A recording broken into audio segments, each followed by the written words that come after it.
प्रिय छात्रों, सुप्रभात। मैं संस्कृत शिक्षक डी.के. जैन आप सभी को संस्कृत का अध्यापन कराने के लिए तैयार हुआ हूँ।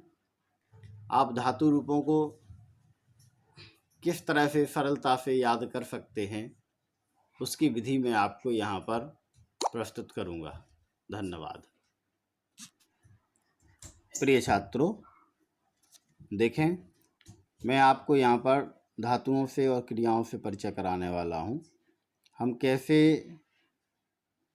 धातु रूपों को याद कर सकते हैं सरल तरीके से, वह तरीके आपको मैं इस वीडियो में बताने वाला हूँ। तो हम सबसे पहले देखें कि धातु और क्रिया क्या कहलाती हैं। जिनको हम हिंदी में क्रिया कहते हैं, वे मूल रूप से संस्कृत भाषा में धातु कहलाती हैं। आप देख रहे हैं, संस्कृत में क्रिया या कार्य को प्रकट करने वाले शब्द धातु कहे जाते हैं। प्रत्ययों को जोड़ करके क्रियाएं बनाई जाती हैं। तो हम यहाँ पर आपको धातु और उनमें प्रत्यय जोड़ करके कैसे क्रियाएं बनाना है, ये यहाँ पर बताएंगे।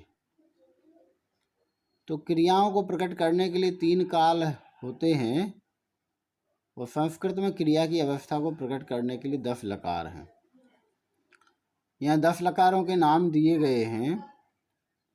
देखें आप, लट लकार जिसको हम वर्तमान काल कहते हैं,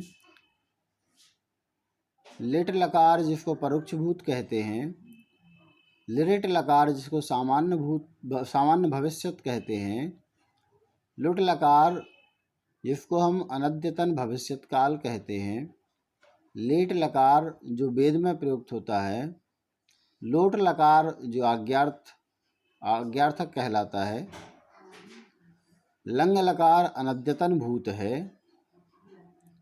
विधिलिंग लकार प्रार्थना और अनुमति लेने के लिए प्रयोग किया जाता है, आशीर लिंग जो है वह शुभकामना इत्यादि देने के लिए प्रयोग किया जाता है, लुंग लकार सामान्य भूत के लिए प्रयोग होता है और लिरंग लकार हेतु मद भूत के रूप में प्रयोग होता है।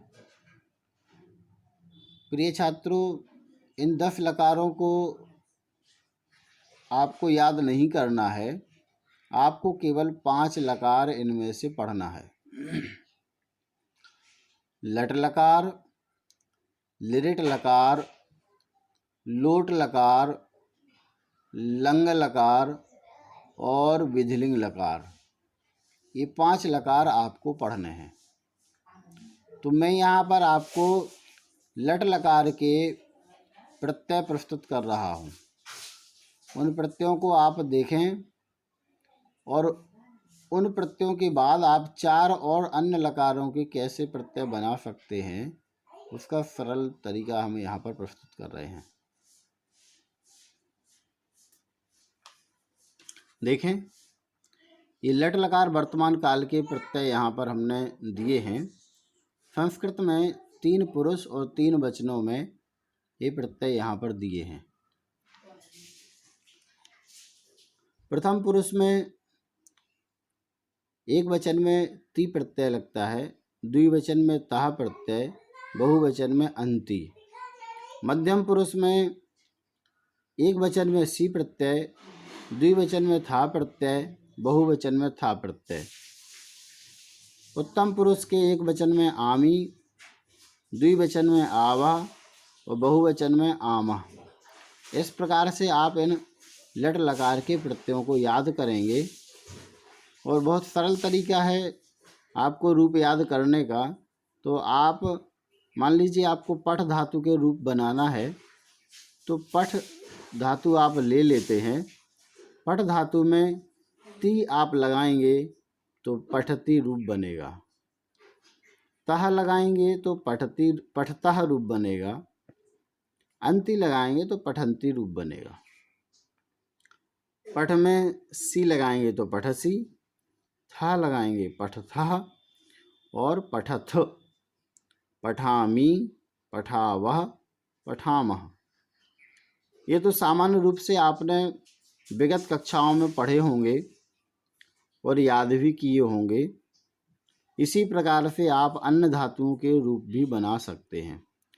जैसे चल धातु है तो चल के आप रूप बनाएंगे चलती, चलतः, चलंती, चलसी, चलथः, चलथ, चलामी, चलावः, चलामः।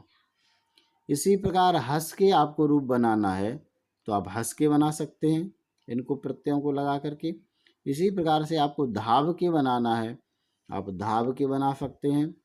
और अन्य भी बहुत सारी धातुएं हैं, उन सभी धातुओं में आप इन प्रत्ययों को लगाएंगे तो लट लकार के रूप आपके तैयार हो जाएंगे। अब इसके बाद में आपको लोट लकार के प्रत्यय कैसे बनाएंगे और उनके रूप कैसे बनाएंगे उनको मैं यहाँ पर आपको बताने जा रहा हूँ।